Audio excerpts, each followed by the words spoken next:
Right now, you're probably standing on something ancient, something that's been buried and forgotten, and I'm not talking about some random field in the middle of nowhere. I'm talking about major American cities, places where millions of people walk every single day without realizing there's an entire world beneath their feet. Pyramids under parking lots, villages under skyscrapers, temples under churches. By the end of this video, you'll never look at a city street the same way again, because what I'm about to show you will change how you see American history forever. We think of American cities as new, modern, built from scratch. But that's not the whole truth, because before the skyscrapers, before the highways, before the colonial towns, there were other cities, Native American villages, ancient ceremonial centers, entire civilizations. And when new settlers came, they didn't just erase these places. They built right on top of them. Today, I'm taking you to 10 American cities where the past is literally buried beneath the present, where you can still see the layers, still touch the ancient stones, still walk where people walked 1,000 years ago. Let's start with the most mind-blowing example of all, Mexico City, the Aztec pyramid under the cathedral. Mexico City, one of the biggest cities on Earth, over 21 million people. But before it was Mexico City, it was something else entirely. In 1325, the Aztec people built a city on an island in the middle of a lake. They called it Tenochtitlan, and it wasn't just a village, it was a massive metropolis, maybe 200,000 people, canals like Venice, pyramids reaching 150 feet into the sky. At the heart of it all stood the Templo Mayor, the Great Temple, the most sacred place in the entire Aztec Empire. Then in 1521, Spanish conquistadors destroyed everything. They tore down the pyramids, burned the temples, and then they did something you won't believe. They used the stones from the Aztec temple to build a Catholic cathedral, right on the exact same spot. For centuries, people walked past that cathedral. They had no idea what was underneath. Until 1978, a utility worker was digging downtown. His shovel hit something hard, a massive carved stone. It showed an Aztec moon goddess, and when archaeologists started digging, they found it, the Templo Mayor, the entire Aztec pyramid, still there, right under the modern city. Today, you can visit it. You can stand in downtown Mexico City and see Aztec pyramid layers next to a 16th century Spanish cathedral, the past and present, side by side. And here's what makes it even crazier. Every Aztec ruler built a bigger pyramid over the old one, so there are multiple pyramids stacked inside each other like Russian dolls, all hidden for 500 years. But that's just the beginning, because this pattern building new cities on old ones happened all over America, even in places you'd never expect. St. Augustine, Florida, the forgotten Temecula village. Let's jump to Florida. St. Augustine, the oldest continuously occupied European city in the United States, founded in 1565. But here's what they don't tell you in school. Before the Spanish arrived, there was already a city there. The Timucua people had a village called Siloy. It had been there for over 3,000 years. Council houses, fishing communities, thriving culture. When Spanish Admiral Pedro Menendez showed up, he didn't just discover empty land, he took over an existing town. The Spanish actually used the Timucua buildings as shelter at first. They fortified the native structures, turned them into barracks. The first St. Augustine was literally the Timucua village, just with new people in charge. And we know this because archaeologists found it. Massive post holes from the Timucua council house, Spanish artifacts mixed with native pottery, all of it buried under what's now the Fountain of Youth Archaeological Park. You can visit today and see the outlines on the ground, the exact spots where both cultures stood. The question is, how many other cities were built this way? Santa Fe, New Mexico, the Pueblo beneath the plaza. Now travel west to New Mexico. Santa Fe, that beautiful adobe plaza everyone loves, built right on top of a Pueblo village called Ogapogue. This village existed from 1250 to 1425, almost 200 years before any Spanish person set foot there. When the Spanish founded Santa Fe in 1610, they found only mounds of dirt, the remains of the old Pueblo, so they built their plaza right next to the biggest mound, the Palace of the Governors, built on Pueblo ruins. In 2002, archaeologists digging behind that palace found pit houses, pottery, even kivas, those circular ceremonial chambers the Pueblo people used. 4 kiva foundations were found under downtown streets. Imagine that, you're walking to get coffee in Santa Fe, and 10 feet below you is a 700-year-old sacred chamber. But here's what really gets me. The Spanish didn't accidentally pick these spots. They chose them on purpose, because these places already had water, already had good land, already had everything a city needed. And sometimes, the new cities didn't just use the location, they used the actual infrastructure left behind. Phoenix, Arizona, rising from Anson Canals, Phoenix, Arizona, a city of 1.6 million people, built in the middle of a desert. How? Because 1,000 years ago, someone else figured it out first. The Hohokam civilization lived there from 300 CE to 1450 CE, and they were geniuses. They built hundreds of miles of irrigation canals, some over 12 miles long. These canals turned the desert into farmland. They supported tens of thousands of people. And then, the civilization collapsed. Drought, social upheaval. By the 1400s, the canals were abandoned. Fast forward to 1868, American pioneers arrived and saw these ancient canals. And they had an idea.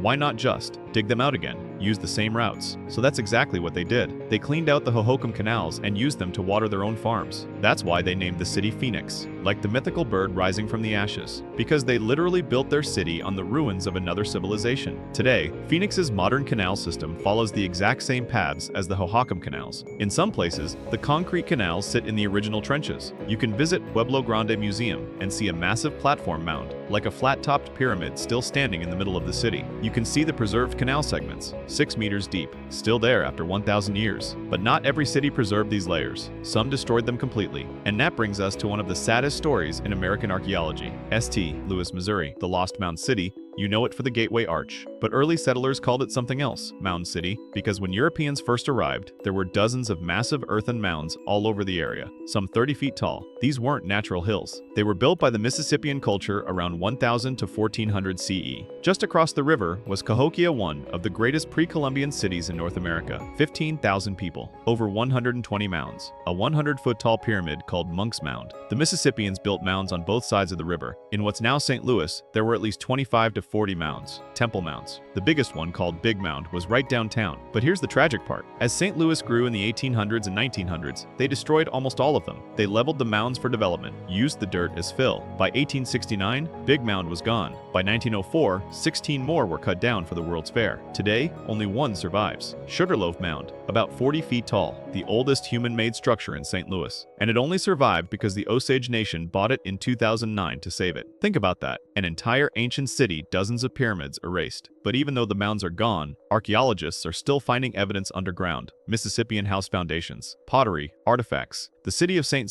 Louis is literally built on top of a lost civilization. You just can't see it anymore, unless you cross the river to Cahokia, where 80 mounds still stand, a UNESCO World Heritage Site, right across from the Gateway Arch. Ancient and modern, side by side. But it's not just native cities buried under American streets. Sometimes, it's the colonial layers too. New Orleans, Louisiana, the Crescent City, famous for jazz, Mardi Gras, and French Quarter architecture. But long before any of that, this place was called Bulbancha. It means place of other languages in the local indigenous tongue. For over 1,000 years, native peoples, the Choctaw, Chitimacha, Huma, used this area as a meeting ground. They fished, they traded, they built seasonal camps along Bayou Saint-Trum, John, the waterway connecting Lake Pontchartrain to the Mississippi River. When the French founded New Orleans in 1718, they didn't pick the location randomly. Indigenous guides showed them exactly where to build, on slightly elevated ground, on a good portage route. The French even built their fort, Fort St.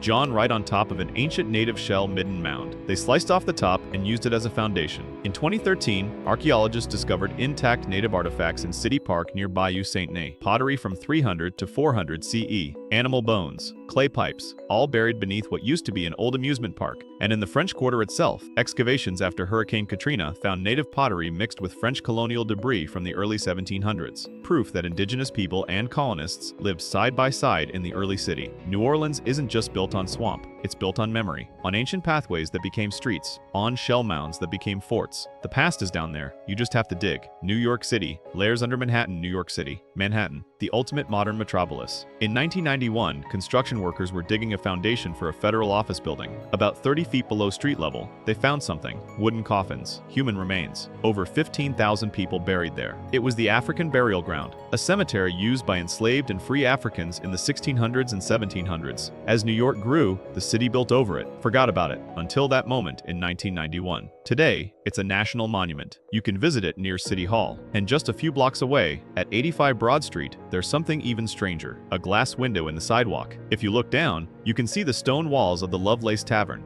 built in 1670, preserved underground, right beneath the financial district. New York isn't just a modern city, it's a layered one. Dutch New Amsterdam, British colonial port, and before that, Lenape land. The native people who called Manhattan Mannahatta, land of many hills. Some streets, like Broadway, follow old Lenape trails, the city that never sleeps. It's sleeping on top of centuries of history. Boston, Massachusetts, the 5,000-year-old Fishwire, Boston, home of the Freedom Trail and Revolutionary history. But go deeper, much deeper. Beneath the Back Bay neighborhood, 30 feet below the modern street level, lies one of the oldest human constructions in any American city, the Boylston Street Fish Weir. Wooden stakes driven into tidal mudflats by native people around 3000 BCE. That's 5,000 years ago. These stakes formed V-shaped corrals to trap trap fish on the ebbing tide. Archaeologists estimate there were up to 65,000 wooden stakes covering almost 5 acres, first discovered in 1913 during subway construction, then documented again in the 1980s. The wood survived because it was preserved in waterlogged clay. Sections were recovered and are now in museums. Today, markers in the Back Bay commemorate this ancient engineering feat. Boston's layers go deep. The Massachusetts tribe lived here for thousands of years before the Puritans arrived in 1630. When the English built their town, they reworked the landscape, cut down forests, leveled hills, filled in wetlands, each layer burying the one before. And in downtown Boston, you can still find traces. A glass cover over the 17th century town well near the old State House. Outlines of colonial buildings marked on the ground. Sections of the old Battery Wall preserved in waterfront parks. The history is there. You just have to know where to look. Marietta, Ohio, the city that saved the mountains. Marietta, Ohio, a small city at the confluence of the Ohio and Muskingum rivers. But here's what makes it special. When American settlers arrived in 1788, they found massive ancient earthworks, platform mounds,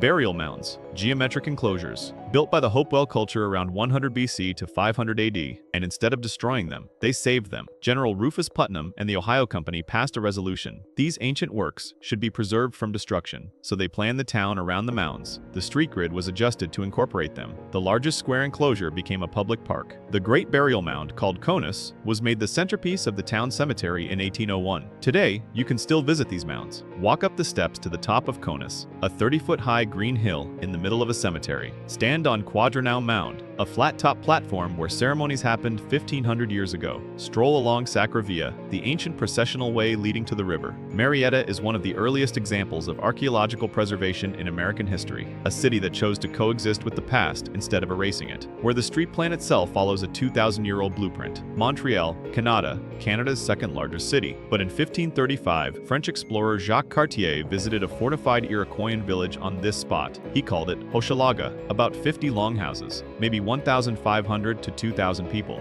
They grew corn, beans, and squash on the fertile island. By the time French settlers returned to stay in 1642, Hochelaga had vanished, likely due to warfare or migration. Lawrence Iroquoians disappeared from history around 1580. When the French founded Montreal, they only found mounds marking where the village once stood. For centuries, Hochelaga was a mystery, a lost village. Until 2016, archaeologists excavating before road construction found thousands of artifacts, pottery fragments with Iroquoian designs, stone tools, animal bones, all dating to 1350 to 1400 CE, only 60 centimeters below the street, right under downtown Montreal. The discoveries prove that indigenous layers survived, that Montreal, like so many other cities, is built on top of something older, something that's been waiting underground for 600 years. Today, Montreal's flag includes a white pine symbol representing indigenous heritage. Museums display the artifacts, and archaeologists continue to search for more of Hochelaga's footprint beneath the modern city. So what does this all mean? It means American history didn't start in 1492, or 1620, or 1776. It started thousands of years earlier, and the proof is still here, under our feet, in every major city. These aren't just ruins, they're reminders that people lived here, built here, thrived here, long before us. The layers are still there. You can visit the Templo Mayor in Mexico City, walk through the Fountain of Youth Park in St. Augustine, see the platform mound in Phoenix, touch the stone walls under Manhattan, stand on a 2,000-year-old earthwork in Marietta. These cities aren't just built on rock and dirt, they're built on memory, on culture, on the literal foundations of those who came before. And the more we dig, the more we find. Because the past isn't gone, it's just buried, waiting. Next time you walk through a city, look down. Really look.